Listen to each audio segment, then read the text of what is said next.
Hey, what's up, guys?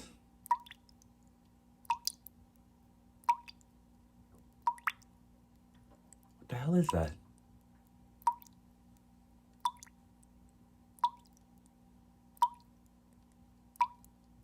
Ah, man.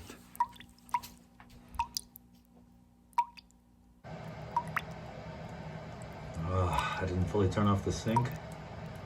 Oh, that sound is so annoying. Hate when that happens.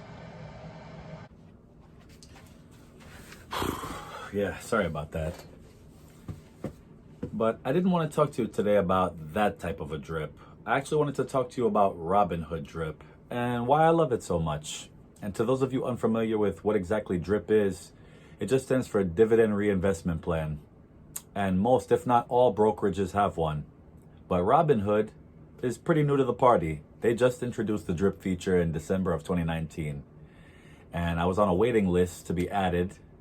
And I got added maybe 2-3 months ago. And I started setting up some of my investments to drip. And when you set up your stocks for the drip method, it automatically takes the dividends that come in and reinvests them right back into the same stock. So if the dividends come in and it's not enough for an entire share, it can buy you a quarter share or a half a share or even a third of a share.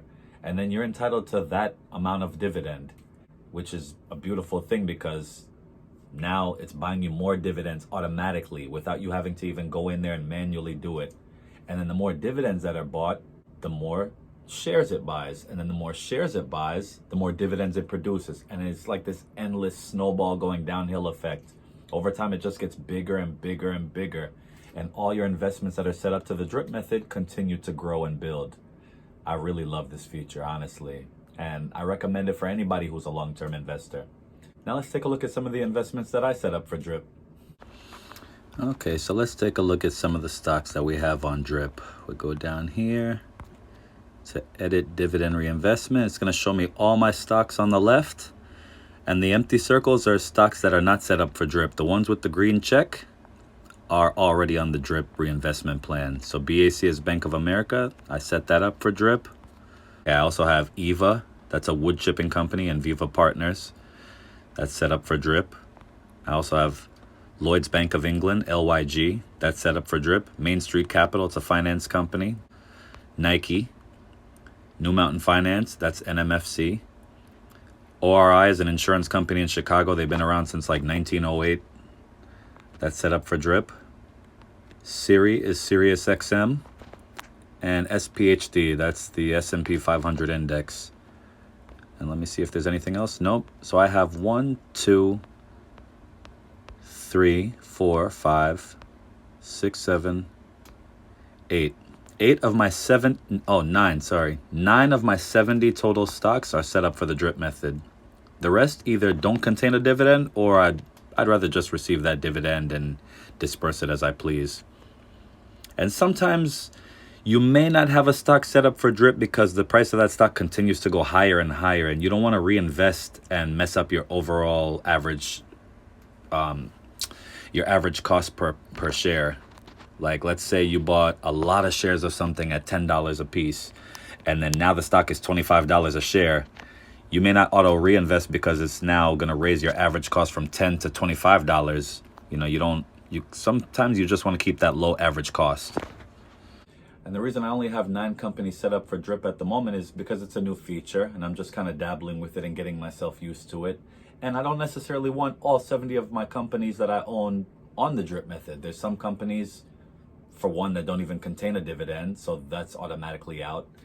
And the companies that you believe in long term, that are kind of maintaining the same type of price range year in and year out, they're not really going too high above the average cost that you paid for them. Those are the companies that you want to continue to drip because it's not getting too high above the average of what you paid. But at the end of the day, the ultimate decision lies with you. You have to evaluate your portfolio and see which stocks you want set up for drip and which stocks you don't. It's definitely preferential to you to set something up on drip because you don't want an entire portfolio of dividends coming in and you have to manually go in and buy this and buy that, and it could have just been reinvesting itself for the long term. So definitely take a look at what you have. If you have Robinhood, I highly recommend you add the drip feature. And if you don't have Robinhood, if you have any other brokerage, whether TD Bank or M1 Finance. The drip feature is available for those too. Set it up. Okay, so let's take a look at the stocks that already had drip applied and reinvested. If we scroll down to May 29th and 30th, SiriusXM paid me $1.76 dividend, and that got reinvested to buy 0.302405 shares. So a third of a share that bought me, and it just went right back into the stock. And EVA, I received a $4.76 dividend, and that bought me 0.135 shares. So that automatically got reinvested. And then the other 7 stocks that I hold that are set up for dividend reinvestment, those will kick in soon. These were my earliest 2 to actually get reinvested already, because those were the first 2 things I set up, Siri and EVA. But those other stocks that I showed you earlier will get reinvested. But at the end of the day, the ultimate decision lies with you. You have to evaluate your own portfolio to see which stocks you want on drip and which stocks you don't. Which things you want for the long term and which things you may not plan on keeping too long. So if you have Robinhood, I strongly suggest you add the drip feature. It's going to change your life and your investing decisions for the better. And if you don't believe me, right after this video, go ahead and look up compound interest and see what that means. See how beneficial that is. See if it worked for Warren Buffett. Okay? So if you enjoyed my video and you liked everything I had to say, drop me a like or a subscribe, or leave me a comment down below. Thanks.